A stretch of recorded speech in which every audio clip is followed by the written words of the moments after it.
Hey everybody, it's Jen from Vine Styles. I hope you're doing well and that you're staying safe. We're going to do another feature today because it's Friday and it's always fun. Fun day Friday, feature day, fun day feature Friday. Okay, all right, so let's just jump right into it. So we're going to be doing a Beaujolais-Village. The Beaujolais-Village is the middle tier between the Beaujolais AOC and the Beaujolais Cru wines there. The Village tends to be wines that are part of a commune area and tend to have a better quality of land as well. The commune is from Quinçay and Latinay. I hope I'm pronouncing that right. I'm still working on pronunciation. The wine we're going to be trying today is from Jean-Marc Lafont and his wife Annick and their whole domain, which is the Domaine de Bel-Air. When a couple of guys who were up no good started making trouble in my neighborhood, I got in one little fight. My mom got scared, said you're moving to your auntie and uncle in a town called Bel-Air. Well, that was embarrassing. So these Beaujolais grapes are made from 100% Gamay, and not like just one thing. There's a lot of clones of Gamay, and this is made with the OG grape of Gamay. So Gamay Noir Jus Blanc, which I believe means like, so it's the black Gamay grape, but with the pale flesh, like the pale juice. So these wines tend to be medium bodied to kind of light bodied. That's why this one sits in our elegant section, and they tend to have a really good acidity and are very easy to drink. The grapes for this commune were sitting on southwest facing slopes. And what that does, it tends to get the evening sun, and the evening sun is warmer than the morning sun, and so it helps with ripening and it helps with sugar accumulation so that these grapes aren't over acidic. These are also from 50-year-old vines, meaning that we were talking about last time. It helps with the yield, so smaller yields, which concentrates the flavor. Very typical for this region. Carbonic maceration is basically what Beaujolais is famous for. And what that means is that the grapes are hand harvested,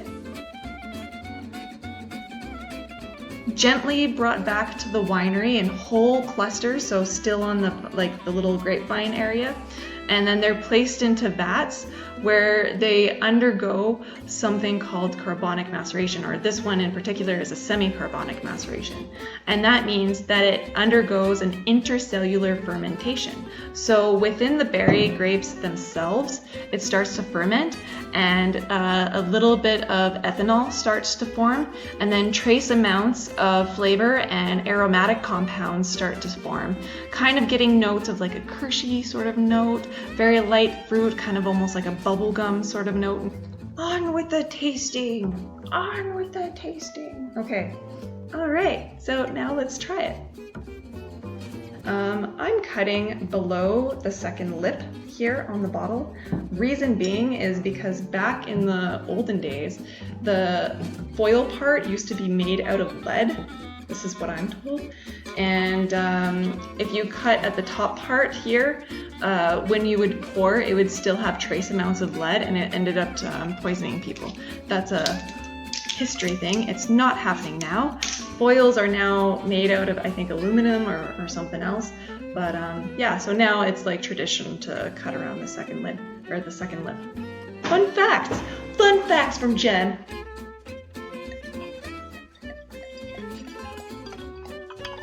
Oh, I poured too much. It's a ruby sort of color, but with notable flecks of kind of like a purple note to it, which is not uncommon for this grape. Oh, another fun fact, because I'm full of them. Gamay is a baby between Pinot Noir and a white grape that's like super obscure called Gouais Blanc, I believe. So that's another really cool thing about the Gamay grape, that it's a cross between black and a white grape, which would make sense to its light tannin structure and the lightness of this wine.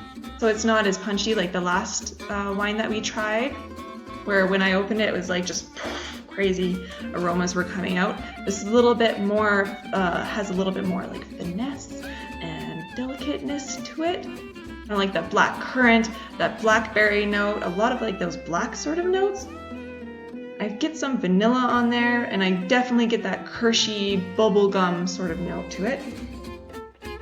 Kind of like a sweet, like, I don't want to say sweet, it's not really sweet, it's more like that smell of confectioner sugar, but it's not sweet.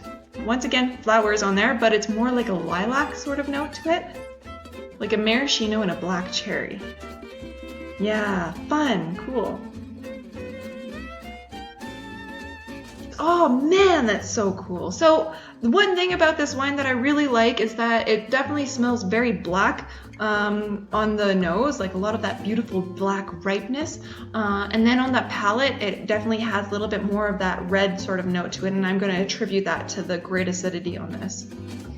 So these are the notes that I get for this wine. I get that black currant on the palate. I get red cherry. I get a maraschino cherry in there, I get a blackberry, I get a tomato leaf, and I get like a black licorice sort of note to it. It's really cool. And it's very light, so I have a great acidity on there, so I would say like a medium plus, so not like a super acidic wine where it just like makes you drool. Like I found like the other one actually made me drool a little bit more. This one it's just like a very pleasant acidity, like I could just sit here and drink it super easy. The tannins are very light. There's a slight grip, but other than that, like it's super, super yummy. Okay, that's it. That's the end. That's our tasting. Cheers, guys! I hope you take advantage of this really awesome deal. 25% off a Beaujolais-Village, which is the fancy schmancy wine of Beaujolais.